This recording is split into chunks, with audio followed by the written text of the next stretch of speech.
Hello, welcome. It is time for me to share my life story, my background, how I got to today. I've felt the pull, I've received the message several times in the past that this was one of the things that I would be sharing. So I'm just following the nudge, following that pull. I don't necessarily know specifically the why, which I trust that this is what I'm supposed to be doing. It might resonate with someone. It might help someone feel seen. It might activate someone, or shoot, even if it's just for entertainment, whatever it is, here we are. Here I am about to kind of just lay it all out there and, just be vulnerable about my life story. Here we go. Of course, step one is childhood. And in general, I had a cool childhood, like everyone else as a human. My life was filled with a lot of beautiful moments. It was also filled with, shadows, obviously all there for a reason. It wasn't spiritual per se. There wasn't any, there's sometimes people that I hear that have grown up to be light workers or energetic workers that, as kids used to see spirits or things like that. That was not the case for me. I honestly, we weren't even religious. We went to church a handful of times. I was baptized in the Catholic Church. That, for the most part, was to appease my grandma, though. Even my grandma, she wasn't religious. She was spiritual. And I know that she felt a deep connection to La Virgen de Guadalupe and prayer. She had a whole room dedicated to La Virgen. It was called El Cuarto de la Virgen. And she had a big old statue of her, and she would go in there and pray. And then during the holidays, there would be posadas and whatnot. However, not religious. And that same grandma also brought into my world the, I guess, curandera vibes. Because these things that she did were just a way of life. It's just what we did. So they weren't viewed as spiritual. For instance, she would do sobadas para el empacho. She would also do limpias con el huevo para quitarte el ojo. The best translation I can think of for that would be evil eye, I guess. She would grab the egg and draw little crosses all over our bodies and pray so that whatever was present can be released. So spirituality was present. However, it was low-key. It was very informal, I guess. Kind of just creeping, lurking in the shadows. Even though we weren't religious, I always had this knowing, this kind of understanding that there was something bigger than us out there. Let's see. The kind of kid that I was. So I was a pretty chill kid, to tell you the truth. And, I'm not just saying that because it was me. I was a very sensitive kid, energetically and emotionally. So energetically, I would have this fear of the dark. And that stemmed from, I'm laying in bed, trying to fall asleep. Obviously it's dark, right? However, I could always feel a presence in the room with me.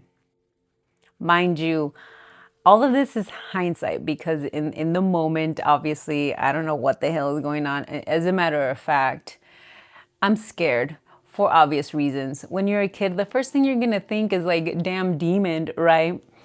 So, yeah, extreme fear of the dark, of the unknown, I guess. Emotionally, I just remember always feeling everybody's emotion, the adults emotions very heavily, especially if there was an argument going on. Like it would just like feel like something was crushing me, and I myself would just start crying because I didn't know what else to do. And I know that as I, got older, I also starting to kind of shut that down because I didn't know what to do with it.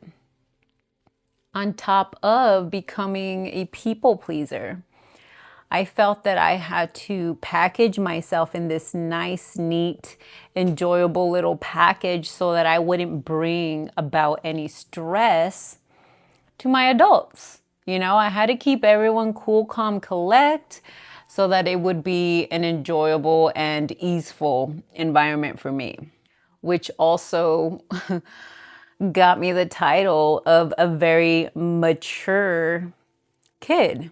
I was obviously just trying to survive. I was just trying to manage this weird thing that was happening for me. And, I didn't grow up in an environment that honored or really spoke of our emotions. So even that, the whole emotional body essentially was like just slowly being shut down and tucked away, which took a lot of unraveling down the road. What I think was the biggest, I guess, green flag, we can call it, was me just having a really deep knowing. I always had a knowing that I was here on this earth to make an impact, to make a difference, to make a change. I just felt it deep down in my bones. Obviously, I didn't know how. There was no way that I could have ever imagined as a kid that I'd be doing what I'm doing now. There's just no way. One thing that has always kind of tickled me is that I used to say that I must have been a hippie in a previous life. Now, the reason why I would say this was primarily because I felt a deep resonance with what hippies stood for, which was love, peace, oneness, rock and roll, Abby. That resonance really spoke to me. And did I have a life as a hippie? Maybe. But I really do think that that was the language that I had for what I was feeling. And using my voice as an adult hasn't always been easy. There was so much that I had to unlearn before I even felt comfortable doing this type of thing. However, as a kid, my voice was definitely like looking for somewhere to land, because when I was a kid, I had this boombox. It was red. It was gorgeous. I remember it clearly. I used to record myself talking as if I had a radio show. And, just talking about nothing really. And I would even have a special guest, which was my brother. And I would, supposedly interview him. And we would even record music from the radio. And, obviously pretending that I was on my radio show. So that was definitely a little breadcrumb, a little hint as to what I'd be doing now, I think. And well, in a nutshell, that's essentially my childhood. Without, getting into specific details, I will, of course, continue to walk us through my life story. And as I walk through all of the dark places that I went, all of the numbing, and then finally the awakening. So if you're here, first of all, thank you. Thank you for listening. Thank you for watching. Take it easy. Take care of you. And one love. Catch y'all on the flip side.